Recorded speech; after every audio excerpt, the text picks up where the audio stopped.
ইরানের ভেতরেই মোসাদের কারখানা, তাও আবার সামরিক ড্রোনের। এবার নিজ দেশের ভূখণ্ডে শত্রুপক্ষের সেই কারখানা গুড়িয়ে দিয়েছে ইরান। তেহরানের উপকণ্ঠে অবস্থিত 3 তলা বাড়িতে অভিযান চালিয়ে গোপন ড্রোন ও বিস্ফোরক কারখানার খোঁজ পাওয়া গেছে বলে জানা গেছে।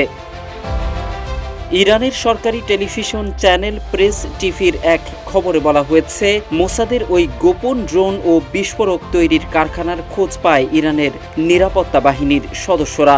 বলা হয়েছে, গত রোববার ইরানি পুলিশ প্রকাশিত ভিডিওতে দেখা যায় সেখানে ড্রোনের বিভিন্ন যন্ত্রাংশ যেমন পাখা ও কাঠামোর অংশ আর ধাতব সরঞ্জাম রয়েছে। প্রতিবেদনে বলা হয়েছে, ড্রোন কারখানার সন্ধান পাওয়ার সঙ্গে ইসরায়েলের আগের একটি স্বীকারোক্তি মিলে যায়। পশ্চিমা গণমাধ্যম অ্যাক্সিওসের এক প্রতিবেদনে ইসরায়েলি কর্মকর্তাদের উদ্ধৃতি দিয়ে বলা হয়েছিল, মোসাদ কর্মকর্তারা 8 মাস ধরে ইরানে ড্রোন পাচার করছিলেন, যাতে ইরানের ক্ষেপণাস্ত্র স্থাপনাগুলোয় হামলা চালানো যায়। ওয়ালটন আবারও মিলিয়নিয়ার অফারে ওয়ালটন ফ্রিজ কিনে আপনিও হয়ে যেতে পারেন মিলিয়নিয়ার।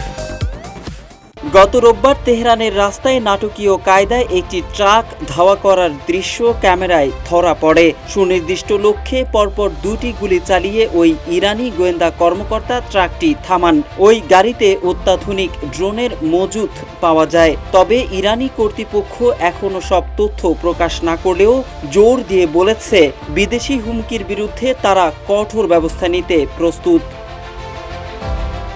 ইরানের নিরাপত্তা বাহিনী এখন সর্বোচ্চ সতর্কতা অবস্থায় রয়েছে এবং ইরানের মাটিতে থাকা সন্দেহভাজন ইহুদিবাদী নেটওয়ার্কগুলো নষ্ট করতে সক্রিয়ভাবে কাজ করছে। গত কয়েক সপ্তাহে অনেক সন্দেহভাজনকে গ্রেফতারও করা হয়েছে।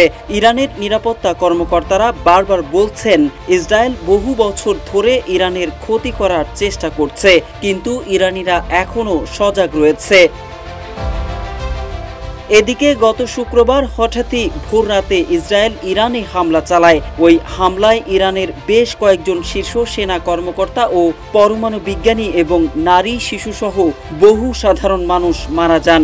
এরপরই ইসরায়েলি আগ্রাসনের জবাবে বড় ধরনের ক্ষেপণাস্ত্র ও ড্রোন হামলা চালায় ইরান। দুই দেশের মধ্যে এখন যে সংঘাত, তা দীর্ঘমেয়াদী যুদ্ধেরই ইঙ্গিত দিচ্ছে বলে মনে করছেন অনেক নিরাপত্তা বিশ্লেষক। মোহাম্মদ সাইফুল ইসলাম, ইত্তেফাক।